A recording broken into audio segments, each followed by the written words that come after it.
আলাইকুম। প্রিয় দর্শক, প্রিয় দেশবাসী, আশা করি সবাই ভালো আছেন আল্লাহর অশেষ রহমতে।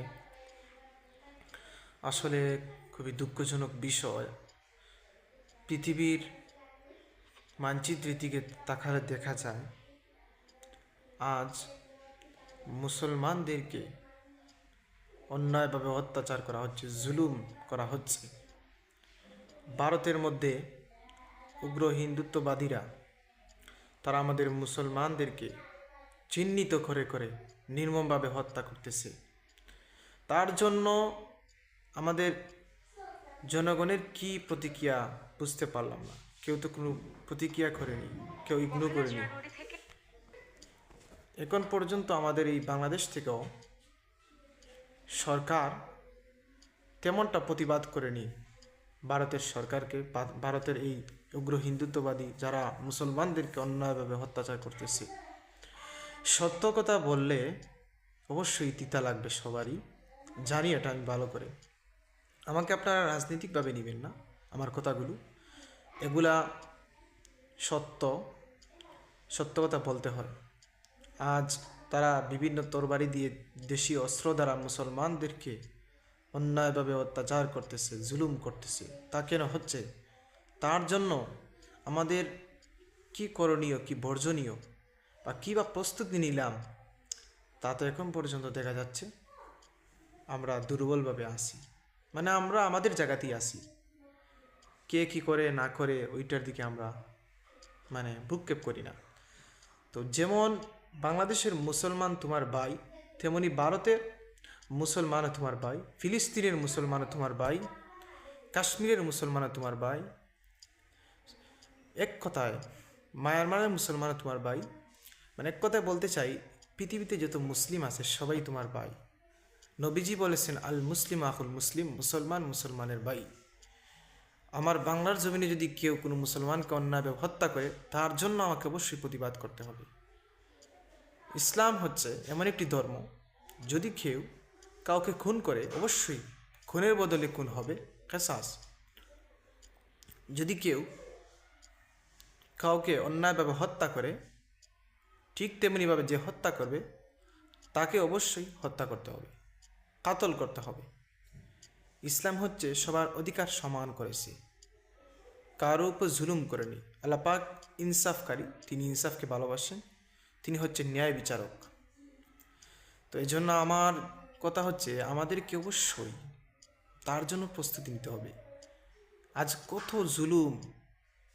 জুলুমের শিকার হবে মুসলমানরা, কিন্তু আমাদের সরকারও কোনো প্রস্তুতি নেয়নি।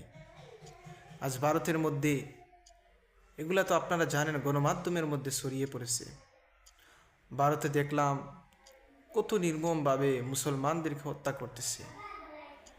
তো তার জন্য কি আমরা করতেছি, কি উদ্যোগ নিতেছি, কি প্রতিবাদ করতেছি, একটু প্রশ্ন জাগে, নিজের কাছেই জাগে। নিজেই বা কী করতেছি? কিছুই করতে পারতেছি না। এখনও আমাদেরকে সচেতন হতে হবে, দেশকে ভালোবাসতে হবে, দেশের মানুষকে ধর্ম বর্ণ নির্বিশেষে সবাইকে ঐক্যবদ্ধ হতে হবে। ভারত কিন্তু সংখ্যাগরিষ্ঠ মুসলমানদের উপর নির্যাতন করতেছে, এটা নতুন কিছু নয়। কাশ্মীরে করছে, বা কাশ্মীরে এখনও হচ্ছে। ভারতে তারা চিহ্নিত করে করে মুসলমানদেরকে বিভিন্ন তরবারি দিয়ে, বিভিন্ন যা পাচ্ছে তা দিয়ে তারা মারতেছে। তো আমাদের বাংলাদেশে, এটা আমি গর্ব করে বলতে পারি, আজ পর্যন্ত কোনো হিন্দুদের উপরে কোনো মুসলমান আক্রমণ করেনি, আক্রমণ করবেও না।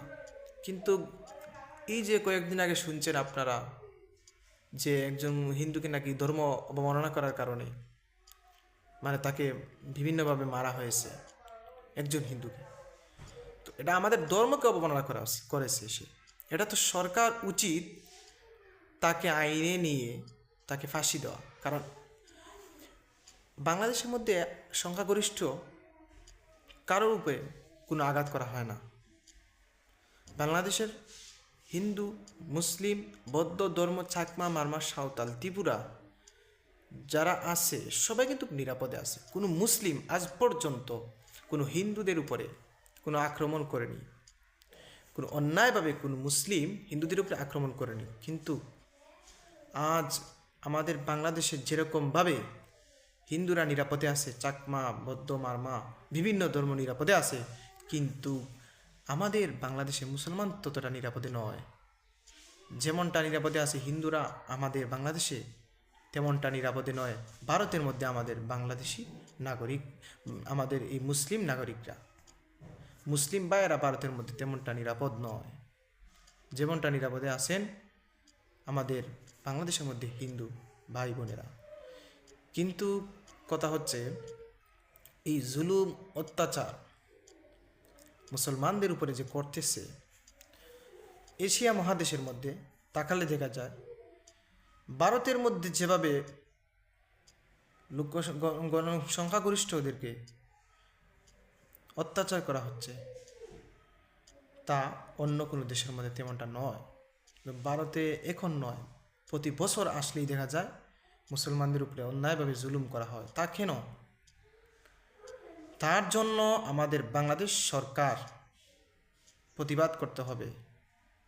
আন্তর্জাতিক আদালতের মধ্যে, আন্তর্জাতিক ট্রাইব্যুনালে তার জন্য জাতিসংঘের কাছে জরিপ করতে হবে যে মুসলমানদেরকে সংখ্যাগরিষ্ঠ এই ভারতীয়রা বিভিন্নভাবে অত্যাচার জুলুম করতেছে। শুধু বাংলাদেশ নয়, প্রতিটি মুসলিম দেশ, যত মুসলিম কান্ট্রি আছে, সৌদি আরব বলেন, মিশর বলেন, মালয়েশিয়া বলেন, তুরস্ক, মানে ইরান, ইরাক, সিরিয়া, যত কান্ট্রি আছে, সব কান্ট্রির পক্ষ থেকে, সব দেশের পক্ষ থেকে প্রতিবাদ করতে হবে জাতিসংঘের কাছে।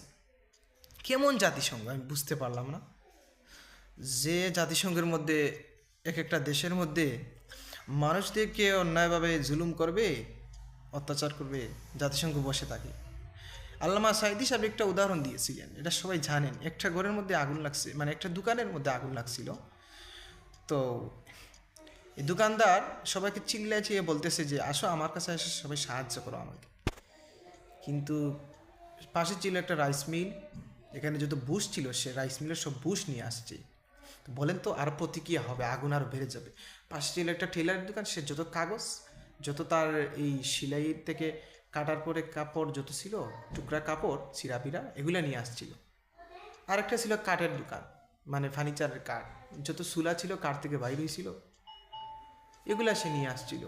বলেন তো এই দোকানে যদি সে আগুন নিবানোর জন্য আসে, এগুলা দে আর আগুন ব্যাপকভাবে বেড়ে যাবে। জাতিসংঘ তেমনই একটা, ও আরও ব্যাপকভাবে মানুষদেরকে জুলুম করতেছে। কোন মানুষ? প্রশ্ন জাগতে পারে, সেটা হচ্ছে মুসলিমদেরকে।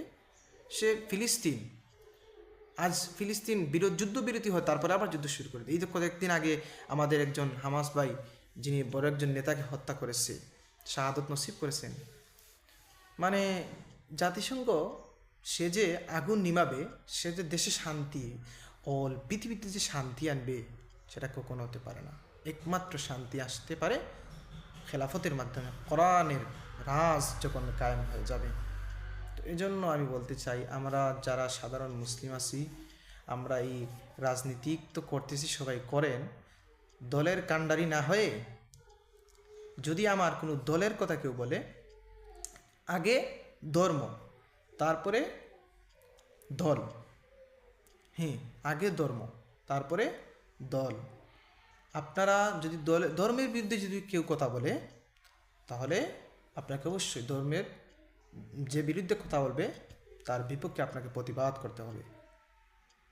এখন যদি আপনার দলের বিরুদ্ধে কথা বলে, আপনি দলের পক্ষে গেলে হবে না, আগে দেখতে হবে বর্তমান সিচুয়েশনে আমার ধর্মকে কেউ কি প্রতিবাদ করতেছে, আমার মুসলিম ভাইদেরকে কেউ কি অন্যায়ভাবে অত্যাচার করতেছে, তার জন্য আপনাকে অবশ্যই প্রস্তুতি নিতে হবে। আগে ধর্ম, তারপরে হচ্ছে আপনার দেশ, তারপরে দল। কেন বললাম এই কথাটা আবার পরে বলছি? আগে বলছিলাম আগে দেশ, আগে ধর্ম, তারপরে বলছি দেশ। এখন বলবো আপনার আগে ধর্ম, তারপরে দেশ, তারপরে দল। কারণ যখন কোন দেশের বিরুদ্ধে কেউ কথা বলবে, তখন আপনাকে দেশের বিরুদ্ধে যে কথা বলবে তার বিপক্ষে আপনাকে লড়াই করতে হবে। সংগ্রাম করতে হবে। দেশপ্রেম ইমানের অঙ্গ। দেশের স্বাধীনতার সার্বভৌমত্ব রক্ষার জন্য আপনাকে অবশ্যই লড়াই করতে হবে। তো এখন যদি কেউ আপনার দলের বিরুদ্ধে কথা বলে, তাহলে অবশ্যই অবশ্যই তার জন্য প্রতিবাদ করতে হবে। কিন্তু একটা জিনিস মাথায় রাখবেন, দলের চেয়ে আপনার সবচাইতে বড় হচ্ছে ধর্ম, তারপরে দেশ। কারণ আপনার কর্তব্য হচ্ছে দেশকে রক্ষা করা। প্রতিটি মানুষের এটা দায়িত্ব, অনুভূতি আছে দেশের স্বাধীনতা সার্বভৌমত্বর জন্য লড়াই করা, সংগ্রাম করা, ধর্মের জন্য লড়াই করা, সংগ্রাম করা। আমি বলতে চাই, আগে ধর্ম, তারপরে দেশ, তারপরে দল। আমরা সবাই লক্ষ্য করি। তো বেশি কথা বললাম, কথার মধ্যে ভুল হলে আপনারা আমাকে মাফ করবেন, মানে মাফের দৃষ্টিতে দেখবেন। বলতে চাই এই জন্য, এদেশে কিন্তু জুলুম বাড়তেছে, প্রচুর ব্যাপকভাবে জুলুম বাড়তেছে, জুলুম থামানো যাচ্ছে না। তার জন্য আমাদেরকে ঐক্যবদ্ধ হতে হবে। আল্লাহ বলছেন, ওয়াতাসিমু বিহাবলিল্লাহি জামিআ ওয়ালা তাফাররাকু, তোমরা একত্রিত হয়ে আল্লাহর রজ্জুকে আঁকড়ে ধরো এবং পরস্পর বিচ্ছিন্ন হয় না, পৃথক হয় না, সবাইকে এক হতে হবে। এদেশের 1 ইঞ্চি মাটি যেন কেউ আমাদের দেশ থেকে নিতে না পারে, তার জন্য আমাদেরকে লক্ষ্য রাখতে হবে। এই যে আজ আমাদের পাশের দেশে নির্যাতন হচ্ছে, তার জন্য আমাদেরকে গর্জে উঠতে হবে, প্রতিবাদ করতে হবে। কারণ যত দিন যাবে তত ব্যাপকভাবে মুসলমানদেরকে হত্যা করা হবে। এটা আমাদের জিহাদি দায়িত্ব, কর্তব্য। জিহাদ ফরজ হয়ে গেছে আমাদের উপরে। আমরা কোথায় আছি তার জন্য চিন্তা ভাবনা করার দরকার। বা গাড়ি বাড়ি, স্ট্যাটাস, চাকরি, ব্যবসা বাণিজ্য নিয়ে আমরা সবাই একবারে পাগল হয়ে গেছি। অথচ এই দুনিয়া হচ্ছে একটা পার্থিব জীবন, দুঃখার জায়গা। আমার হায়াতুদ দুনিয়া ইল্লা মাতাউল গুরুর, আল্লাহ বলছেন। তো আসুন আমরা ধর্মকে ভালোবাসি, দেশকে ভালোবাসি। আসো আমরা অন্যায়ের প্রতিবাদ করি। সবাই ভালো থাকেন, সুস্থ থাকবেন। আল্লাহ হাফিজ। আসসালামু আলাইকুম।